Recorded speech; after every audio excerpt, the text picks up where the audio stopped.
Bismillahirrahmanirrahim. Assalamualaikum warahmatullahi wabarakatuh. Alhamdulillah, alhamdulillahirabbil alamin. Wa bihi nasta'in wa ala umuridna waddin. Salatu wassalamu ala asyrofil anbiya'i wal mursalin. Sayyidina Muhammadin wa ala alihi wa sahbihi ajma'in. Amma ba'd. Pertama-tama, marilah kita panjatkan puja dan puji syukur atas kehadirat Allah Subhanahu wa taala yang telah memberikan kita nikmat Islam, nikmat iman, nikmat kesehatan sehingga kita bisa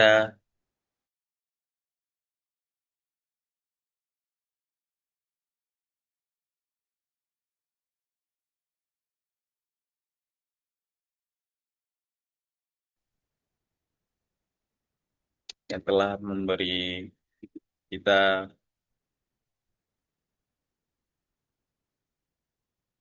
membawa kita dari zaman jahiliyah menuju zaman yang terang benderang seperti saat ini. Jadi di sini saya akan mengupas secara mendalam ketiga tema yang berjudul perbedaan tafsir, takwil, dan terjemah. Yang kedua syarat mufasir serta pengertian tafsir bil maksur dan contohnya.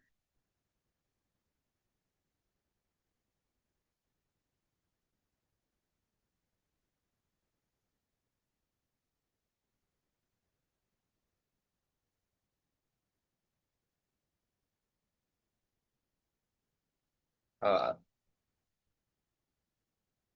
Lain-lain perkenalkan, nama saya Muhammad Surya, mahasiswa Universitas PTIQ Jakarta, Fakultas Usuluddin dan Pemikiran Islam, jurusan Ilmu Al-Quran dan Tafsir.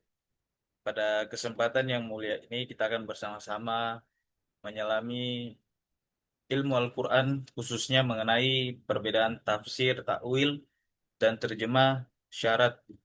Yang kedua, syarat mufasir. Yang ketiga, pengertian tafsir bil maksur dan contohnya. Bahwa Al-Quran adalah pedoman hidup abadi. Al-Quran adalah kitab suci yang menjadi pedoman hidup umat Islam sepanjang zaman. Pemujizatannya, Al-Quran bukan hanya pada susunan bahasanya yang indah, tetapi juga pada kedalaman makna dan petunjuk hidup yang komprehensif. Eh, Al-Quran merupakan kitab petunjuk bagi seluruh umat manusia. Berkat kehadirannya,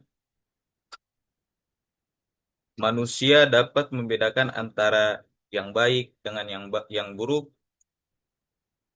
Al-Quran juga disebut dengan kalamullah, firman Allah Subhanahu wa taala yang diturunkan kepada Nabi Muhammad sallallahu alaihi wasallam melalui malaikat Jibril alaihissalam dalam fungsinya menjadi petunjuk yang diyakini oleh seluruh kaum muslimin dengan sendirinya menuntut orisinalitas dan keautentikan teksnya. Oleh karena itu, Allah Subhanahu wa taala melalui firman-Nya telah menjamin dan uh, menjaga keorisinilan dan keasliannya hingga hari kiamat. Di samping menuntut keaslian teks, manusia juga membutuhkan penyingkapan makna dalam memahaminya secara mendalam, sesuai kaidah yang diakui oleh para ahli, khususnya dalam bidang tafsir dan takwil, sehingga Al-Quran benar-benar dapat memberikan keselamatan bagi mereka yang mengikutinya ke jalan yang lurus. Bagaimana mungkin manusia dapat selamat dalam mengarungi bahtera kehidupan yang penuh gelombang, perbedaan, dan pendapat yang saling berseberangan? Jika Al-Quran tidak terjaga keasliannya, bagaimana mungkin manusia dapat terbimbing jika Al-Quran tidak dapat dipahami kandungan dan maknanya? Oleh karena itu, adanya ilmu tafsir, eh, adanya ilmu tafsir dan takwil yang telah dirumuskan oleh para ulama sepeninggal sepeninggal Rasulullah SAW dan pewaris risalahnya patut disyukuri dan dilestarikan pada tiap-tiap generasi selanjutnya. Kemampuan setiap individu kaum muslim dalam memahami teks Al-Quran terjadi perbedaan, walaupun yang menjadi objeknya ayat yang sama. Hal ini terjadi dikarenakan penafsir memandang Al-Quran dari perspektif yang berbeda, latar belakang yang berbeda, budaya, tingkat intelektualitas, dan kematangannya serta ketajaman insting spiritualitas seorang penafsir. Ilmu tafsir tidak hanya berhenti pada penerjemahan teks, tetapi juga menggali pesan, hikmah, dan hukum yang terkandung di ini, terus berkembang dengan berbagai metode dan pendekatan. Dalam kajian ilmu tafsir, terdapat tiga hal yang sering menjadi dasar pembahasan, yaitu yang pertama perbedaan antara tafsir, takwil, dan terjemah. Dua, syarat-syarat seorang mufasir agar penafsirannya itu dapat dipercaya. Dan tafsir bil maksur, yaitu metode penafsiran yang paling awal dan paling dekat dengan sumber wahyu. Pada video kali ini saya akan mengupas secara mendalam ketiga tema tersebut sebagai bahan untuk presentasi video berdurasi 15 menit dengan penjelasan yang terperinci dan contoh yang konkret. Diharapkan audiens dapat memahami betapa luas dan pentingnya ilmu tafsir dalam menjaga kemurnian pesan Al-Quran ini. Kita ke slide yang berikutnya, yaitu perbedaan tafsir, takwil, dan terjemah. Nah, di sini bisa kita lihat ada tafsir, takwil, dan terjemah. Yang pertama tafsir, yaitu tafsir. Di sini saya akan mendefinisikan satu persatu. Yang pertama tafsir. Tafsir menjelaskan makna lahiriah ayat berdasarkan riwayat atau Al-Quran, Sunnah, atau asar sahabat, dan kaidah bahasa Arab. Fokus pada penjelasan eksplisit dan literal. Kata tafsir secara etimologis berasal dari bahasa Arab, yaitu kata kerja fasaro yufasiru tafsiron, yang secara harfiah berarti menjelaskan, menyingkap, atau menampakkan sesuatu yang sebelumnya tersembunyi. Dalam konteks bahasa Arab klasik, terdapat ungkapan fassaro asyai'ah bayyanahu wa awudahu, yang berarti seorang menjelaskan dan menerangkan sesuatu secara jelas. Pemahaman ini sejalan dengan firman Allah Subhanahu wa taala dalam Al-Qur'an, dalam Quran surah Al-Furqan ayat 33, dan tidaklah tidaklah orang-orang kafir itu datang kepadamu membawa sesuatu yang ganjil, melainkan kami datangkan kepadamu sesuatu yang benar dan penjelasan yang paling baik. Ayat ini menunjukkan kepada kita bahwa penjelasan tafsir dari Allah adalah bentuk penyingkapan makna yang paling sempurna yang memberikan pemahaman mendalam terhadap wahyu. Secara istilah, para ulama mendefinisikan tafsir sebagai ilmu yang digunakan untuk um, memahami makna ayat-ayat Al-Quran, menyingkap hukum-hukum yang terkandung di dalamnya, serta menggali hikmah dan pesan yang dimaksud oleh Allah Subhanahu wa taala sesuai dengan kaidah bahasa Arab, hadis Nabi, riwayat sahabat, dan ijtihad para ulama. Ilmu tafsir memiliki kedudukan penting karena tanpa penafsiran yang benar, seseorang dapat salah memahami pesan Al-Quran, misalnya ayat-ayat tentang jihad, hukum warisan, atau ayat-ayat yang sifatnya kiasan atau majas membutuhkan penjelasan yang mendalam, lebih mendalam. Nah, adapun definisi tafsir menurut para ulama, yang pertama di sini saya akan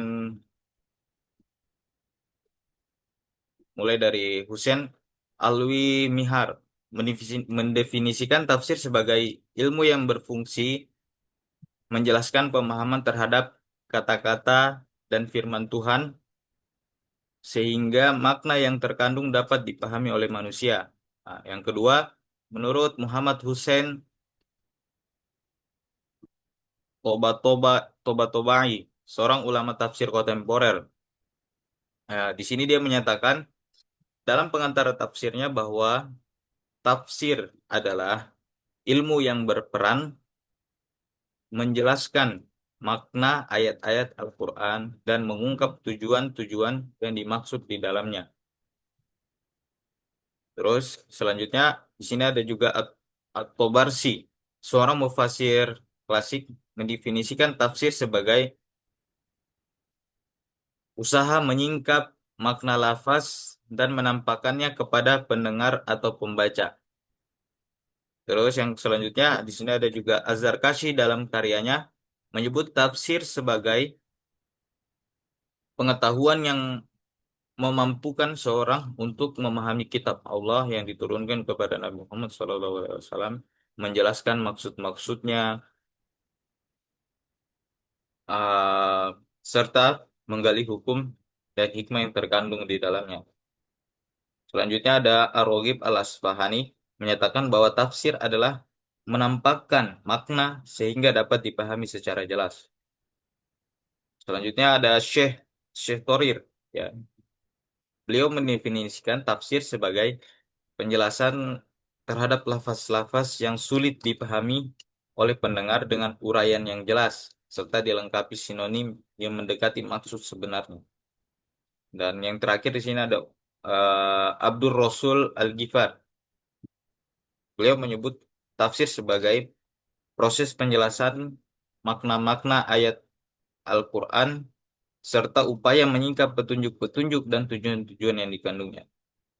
Dari beragam definisi tersebut, dapat disimpulkan bahwa tafsir adalah ilmu yang menyingkap, menjelaskan, dan menerangkan kandungan makna dalam teks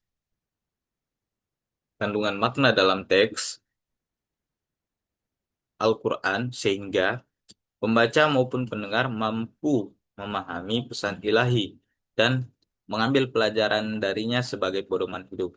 Seperti yang ditegaskan Hadi Marifat, tafsir tidak cukup hanya menyingkap makna kata-kata yang sulit, tetapi juga berupaya menghilangkan kesamaran dalam maksud kalimat dan ungkapan agar pesan Al-Quran dapat dipahami dengan benar sesuai tujuan wahyu.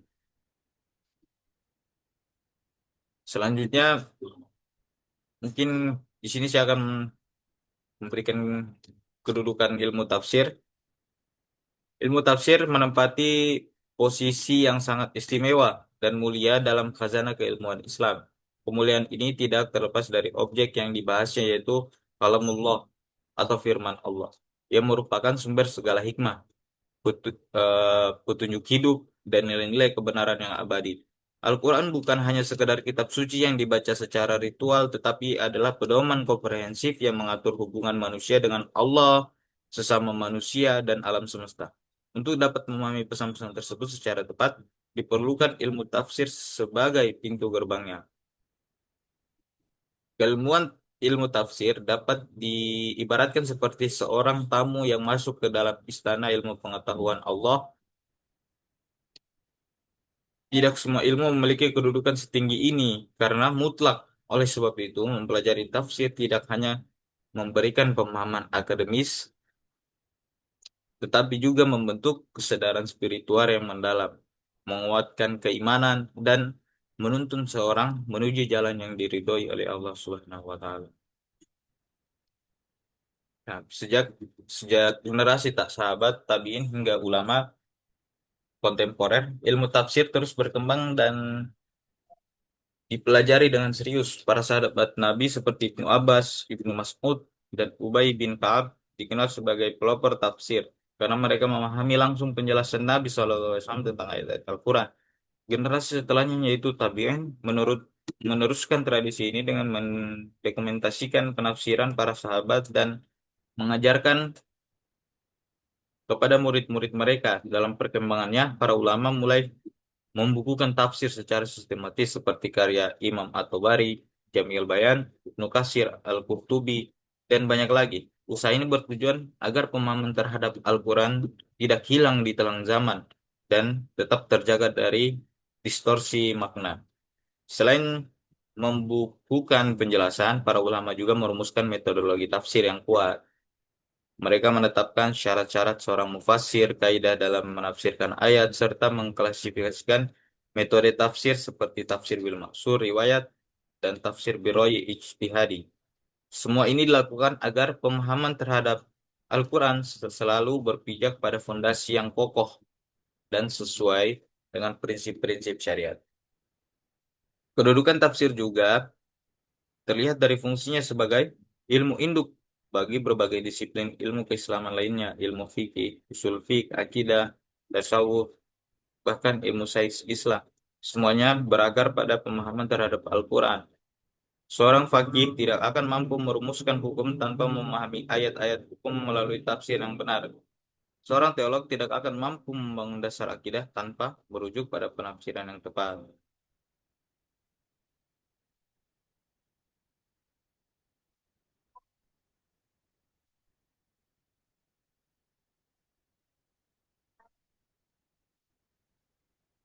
Selanjutnya, di sini saya akan mendefinisikan takwil. Ya, tawil berarti mengalihkan makna zahir ke makna batin atau hakikatnya.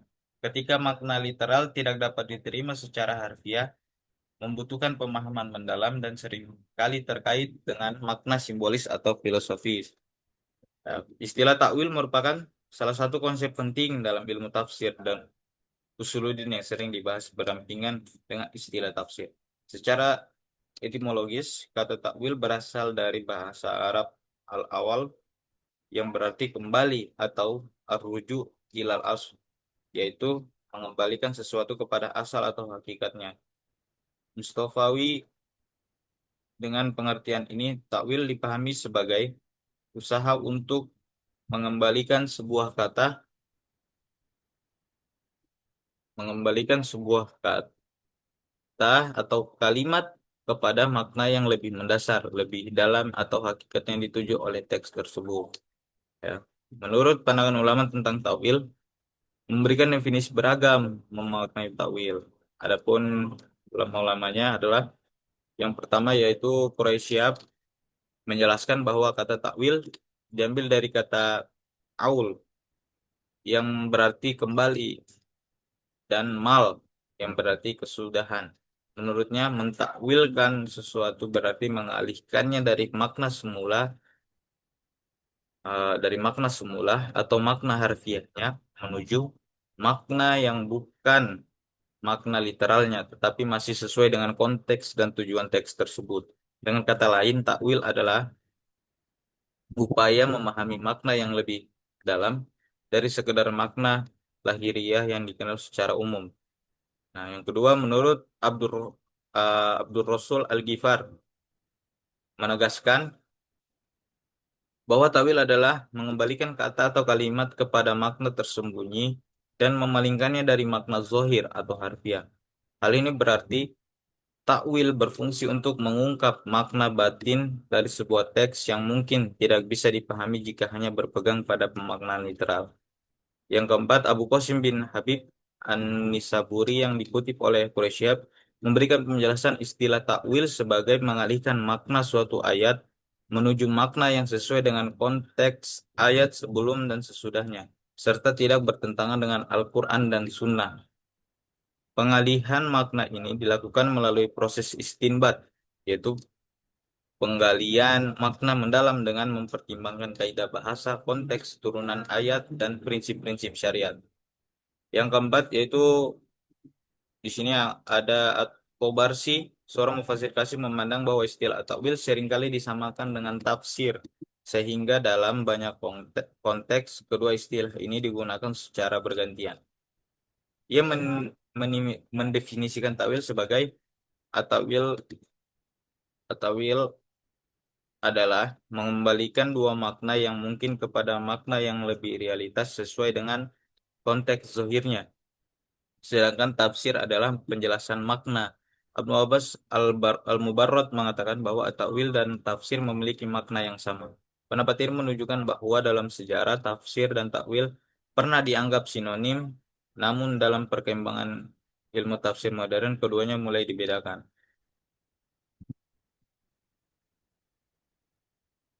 Perbedaan takwil dengan tafsir, yaitu tafsir lebih merujuk pada penjelasan makna lahiriah teks, yaitu makna yang jelas langsung dan tidak memerlukan penalaran mendalam untuk memahaminya. Misalnya ayat tentang kewajiban sholat dipahami secara literal sebagai perintah melaksanakan ibadah sholat. Sedangkan takwil digunakan ketika makna lahiriah sulit diterima eh,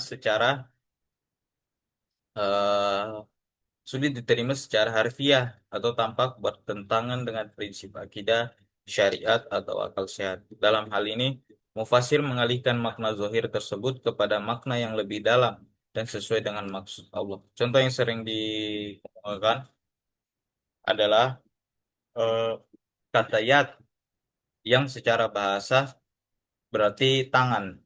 Ketika Al-Quran menyebut yadullah fawqa yadihim, aidihim, dalam Quran surah Al-Fat ayat 10, secara lahiriah dapat dipahami bahwa Allah memiliki tangan seperti manusia, namun karena Allah Maha Suci dan sifat fisik makhluk, maka para ulama melakukan takwil memaknai kata yad sebagai kekuasaan atau pertolongan Allah, bukan tangan dalam arti fisik. Ya, dengan demikian, takwil menjadi cara menjaga kemurnian akidah dan menjauhkan pemahaman ayat dari tasybih, penyerupaan Allah dengan makhluk. Di sini ada syarat-syarat dan prinsip takwil yang benar. Yang pertama, berdasarkan dalil syar'i yang kuat baik dari ayat Al-Quran lain, hadis sahih, dan ijma ulama. Yang kedua, yaitu tidak bertentangan dengan makna bahasa Arab karena Al-Quran diturunkan dengan bahasa tersebut. Yang ketiga, memiliki alasan yang jelas, ah, dapat diterima secara rasional bukan sekedar penafsiran bebas tanpa landasan. Yang keempat, menghindari pemaknaan yang berlebihan atau tak berdasar yang dapat menyimpangkan makna ayat dari tujuan asli. Ulama seperti Imam Al-Ghazali, Fakhruddin Ar-Razi, dan Ibnu Taimiyah menegaskan bahwa tawil harus dilakukan oleh orang yang memiliki ilmu mendalam, menguasai tafsir, usul fiqh, dan bahasa Arab. Tawil juga dilakukan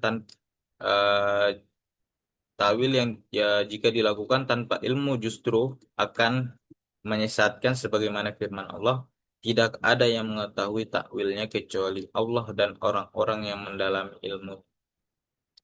Quran surah Ali Imran ayat 7. Ya, yang ketiga di sini ada terjemah, ya. Art, Terjemah yaitu mengalihkan bahasa teks Al-Quran ke bahasa lain untuk memudahkan pemahaman tanpa menjelaskan secara mendalam seperti tafsir atau takwil. Dia itu menjelaskan hanya sebatas transfer bahasa. Kata Adapun kata terjemah dalam bahasa Arab berasal dari kata kerja tarjama yang berarti menafsirkan, menjelaskan atau mengungkapkan makna suatu ucapan dalam bahasa lain. Fassara bil lisanil akhar.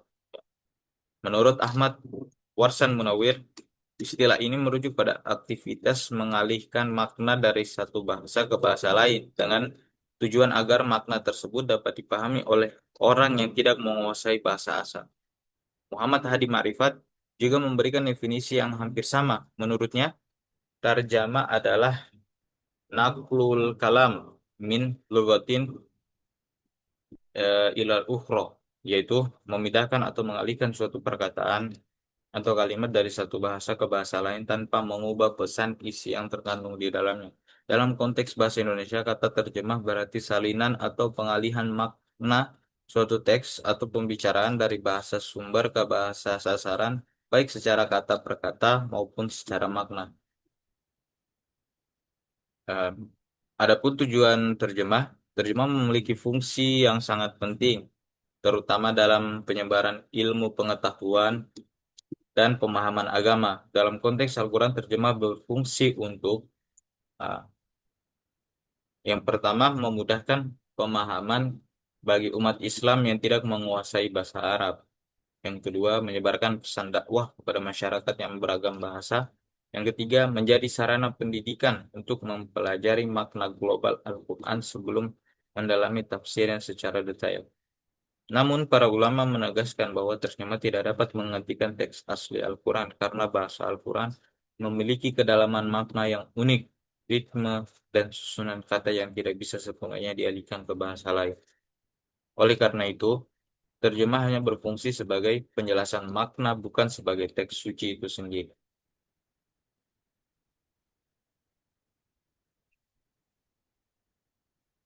Di sini juga ada jenis-jenis terjemah.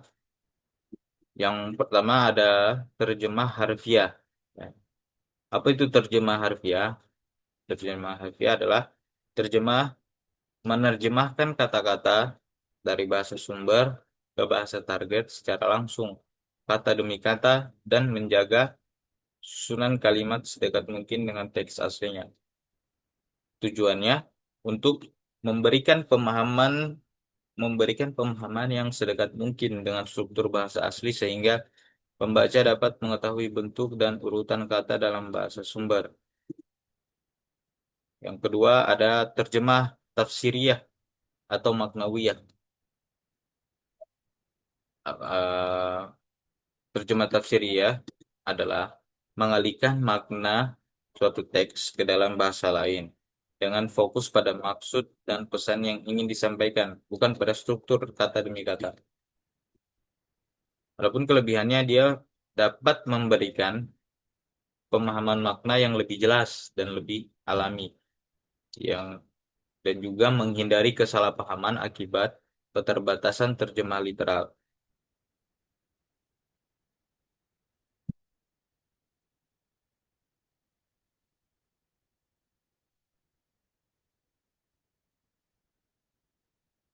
Ya, di sini ada apa namanya? Keterkaitan terjemah dengan tafsir dan takwil. Walaupun terjemah tafsir dan takwil sama-sama bertujuan menjelaskan makna teks, terdapat perbedaan mendasar. Yaitu pertama, hanya terjemah itu dia hanya mengalihkan bahasa tanpa menambahkan penjelasan panjang atau pendapat mufasir ya. Sedangkan tafsir dia menjelaskan dan menguraikan makna ayat dengan dalil, asbabun nuzul, riwayat hadis dan pendapat para ulama. Sedangkan takwil mengalihkan makna dari makna lahiriah kepada makna yang lebih dalam atau tersembunyi karena alasan teologis atau linguistik. Dengan demikian, terjemah bukanlah tafsir ataupun takwil, tetapi bisa mengandung unsur keduanya. Eh, Adapun di sini juga ada persamaan dan perbedaan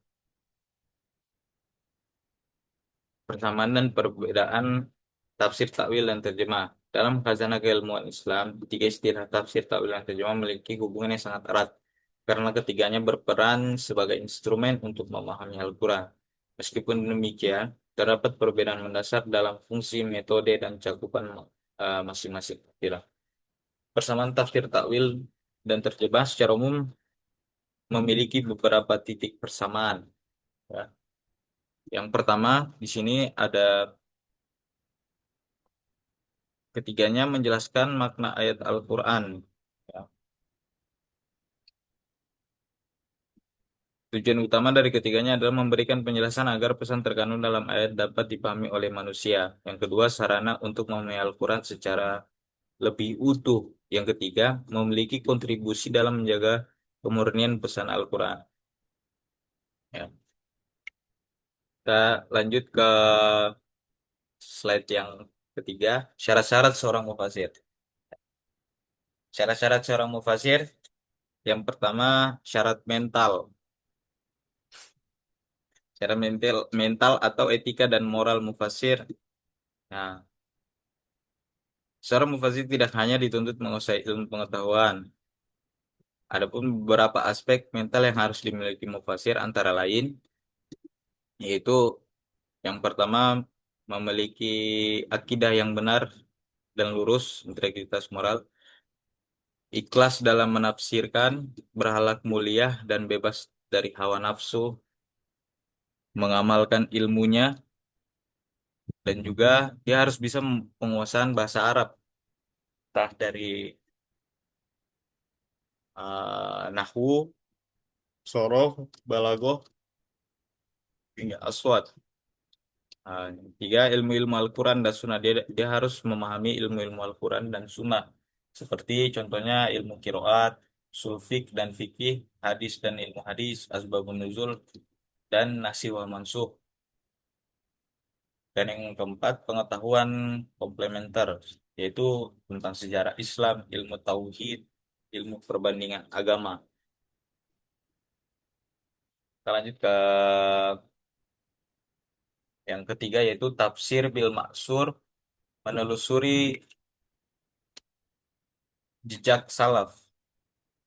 Ya, tafsir bil maksur adalah metode penafsiran yang paling otentik karena bersumber langsung dari Al-Quran, Sunnah, dan pemahaman generasi terbaik umat Islam.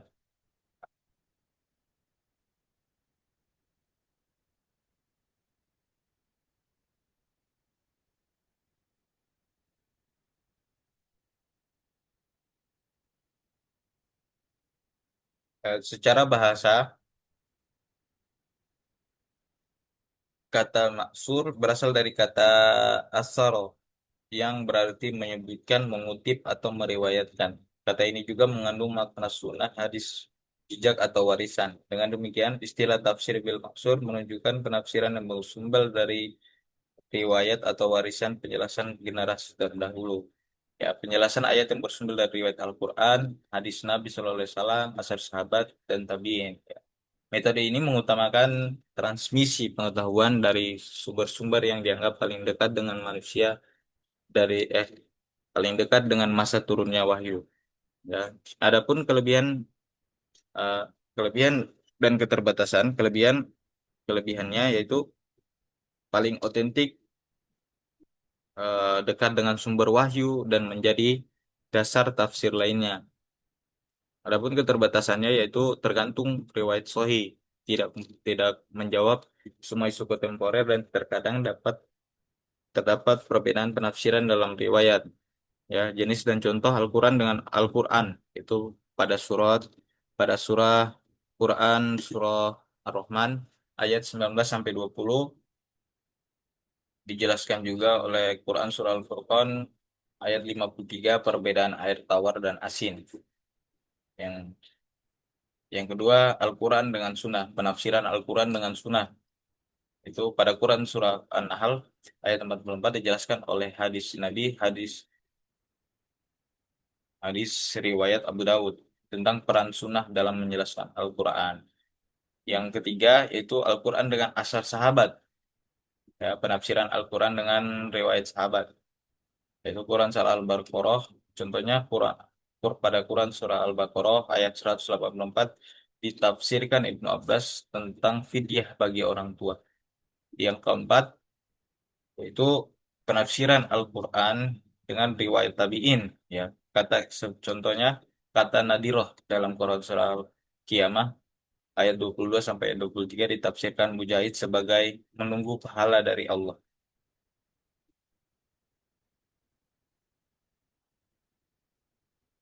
Ya, mungkin itu saja yang bisa saya paparkan pada video yang berdurasi mungkin lebih dari 15 menit. Ya. Semoga apa yang kita pelajari hari ini menjadi ilmu yang bermanfaat dan mendekatkan kita kepada pemahaman Al-Quran yang benar dan lebih mendalam. Mari kita terus mengkaji Al-Quran dan Sunnah serta berupaya mengamalkan setiap ilmu yang telah kita peroleh. Cukup sekian dari saya. Jazakumullahu khairan katsira. Wassalamualaikum warahmatullahi wabarakatuh.